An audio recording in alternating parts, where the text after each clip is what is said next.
Jika dibandingkan awal pandemi, tingkat kesadaran warga Makassar atas COVID-19 dinilai mulai alami peningkatan. Menurut Dinas Kesehatan Makassar, salah satu indikasi membaiknya pemahaman warga atas COVID-19 adalah makin banyaknya warga yang memberanikan diri untuk melakukan tes usap massal. Tes usap massal pun jadi jalan tracking warga yang terkonfirmasi COVID-19 dan membuat COVID-19 di Kota Makassar bisa ditekan.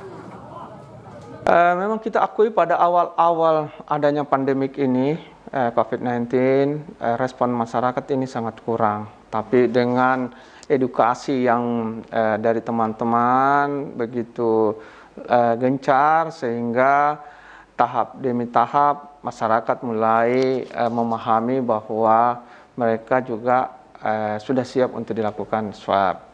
Dan memang dengan swab ini bisa kita ketahui tingkat penyebaran COVID-19 yang ada di Kota Makassar.